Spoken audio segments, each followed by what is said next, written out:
সবাইকে। আজ তোমাদের সাথে শেয়ার করব আইবুড়ো ভাতের ব্লগ। চলো শুরু করি, স্কিপ না করে পুরোটা দেখতে থাকো। প্রথমে আমরা চলে এসেছিলাম মিষ্টি কিনতে। আমাদের গ্রুপের প্রথম উইকেট পড়তে চলেছে। আনন্দে আজ আমরা মেতে উঠেছি।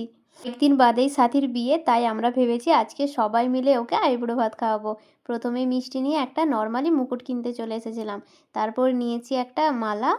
এরপর আমরা চলে এসেছি রেস্টুরেন্টে বিরিয়ানি নিতে। আজকের মেন কোর্সে আছে বিরিয়ানি, আরও অন্যান্য অনেক খাবার আছে, অনেক কিছু বাড়ি থেকেও বানিয়ে আনা হয়েছে। আর এই হচ্ছে হবু কনে, তোমাদের একটু পরে ভালোভাবে দেখাচ্ছি। এদিকে অঙ্কিতা আছে, সরমা আছে, বাকিদের একে একে তোমাদের দেখাচ্ছি। বিরিয়ানি নিয়ে চলে এসেছি আমাদের চন্দ্রকোনা রোডের ফেমাস পরিমল কানন পার্কে। আচ্ছা, তোমরা কি একটা জিনিস খেয়াল করেছো? ইন্ট্রোতে সবাই থাকলেও আমি কিন্তু ছিলাম না। থাকবোই বা কী করে, আমি তো যাইনি।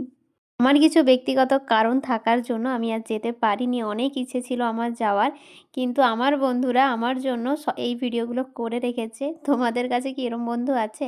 আমার কাছে আছে, আমি সেই জন্য অনেকটা লাকি মনে করছি নিজেকে। ছোটো থেকেই আমার মধ্যে এটা আছে, আমার জন্য যদি কেউ অল্প কিছুও করে আমি তাকে সারা জীবন মনে রেখে দিই। সেটার জন্য আমি ভীষণ খুশি হয়ে যাই। সবাই প্রায় চলে এসেছে, সবাই একে একে ভেতরের দিকে যাচ্ছে। এই পার্কটা অনেক বড়, আমি আগের একটা ভিডিওতে শেয়ার করেছিলাম। এই যে এতক্ষণ বোধহয় সুসময় ব্লগটা করছিল, তাই ওকে এতক্ষণে দেখা যাচ্ছে। কালকে যখন রাত্রেবেলা শ্রেয়া আর সুষমা মিলে বললো যে তুই যদি নাও আসতে পারিস তোর জন্য আমরা ভিডিও বানিয়ে রাখবো, বিশ্বাস করো আমি এতটা খুশি হয়েছিলাম ওটা শুনে। কথা মতো ওরা সুন্দরভাবে ভিডিও করেই এনেছে। হয়তো আমি থাকলে আরও ডিটেলসে করতাম, কিন্তু এটাই বা কে করে, অনেকটা আমার জন্য করেছে। একটু মনটা সারাদিনই খারাপ ছিল। আমাদের গ্রুপের প্রথম ছিল সাথী, যার বিয়ে হচ্ছে, আর সেই আইবুড়ো ভাতটাতেই আমি ছিলাম না। আমি এইসব নিয়ে ভীষণ এক্সাইটেড থাকি, কিন্তু আমি থাকতে পারলাম না।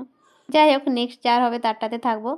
এখন নিচে একটা সুন্দরভাবে বেডশিট পাতা হয়েছে, তার উপরে খাবার দাবারও সাজানো হয়ে গেছে। বিরিয়ানি ছিল, স্যালাড ছিল, তারপরে দই, পাঁপড়, মিষ্টি, এদিকে কেক, চিপস, অনেক কিছুই ছিল। আর এই হচ্ছে সাথী, আমাদের নতুন কনে, হবু কনে।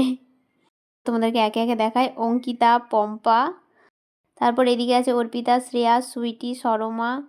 আমারই খারাপ লাগছে ভিডিও দেখে, আমি যেতে পারলাম না। এইদিকে এরা ঢং শুরু করেছিল রীতিমতো, বুঝতেই পারছি আমি। খাওয়া দাওয়া কমপ্লিট হয়ে যাওয়ার পর এখন সবাই মিলে ঘুরছে পার্কে। তোমাদের বললাম এই পার্কটা অনেক বড়, অনেকটা বড়। আমি অনেক আগে একবার এসেছিলাম। একটা নামকরা অনেক বড় পার্ক, এটাতে অনেক ভিড় হয়। এই শীতকালে তো খুব সুন্দরভাবে সাজানো হয়। অনেক স্কুল থেকে বাচ্চাদের নিয়ে আসে এই পার্কে ঘোরার জন্য। অল্প অল্প ফুল ফুটেছে গাছে। আস্তে আস্তে শীতের দিকে খুব সুন্দরভাবে ফুল ফুটবে, দারুণভাবে সেজে ওঠে পার্কটা। আমি বছর দুয়েক আগে একবার এসেছিলাম শীতকালে, তখন আমি ভিডিও করেছিলাম। তখন আমি ইউটিউবে ভিডিও বানাতাম, তো ইউটিউবে ওই ব্লগটা আছে, ফেসবুকে নেই। পুরো পার্কটা এখন ঘুরে দেখা হচ্ছে। পার্কের সামনের দিকটা খুবই সুন্দর, ঘুরতে ইচ্ছে করবে, কিন্তু ভেতরের দিকটা খুব একটা ভালো না। মানে আমার ভালো লাগেনি ঘুরে ভেতর দিকটা, আমার এই সামনেটাই বেশি ভালো লেগেছে।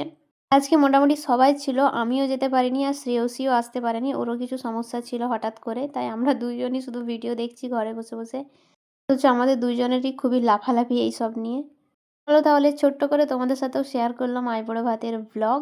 আজকের ব্লগ তাহলে এখানেই রাখছি, দেখা হচ্ছে পরে কোনো ব্লগে। আজকের মতো আসি, টাটা।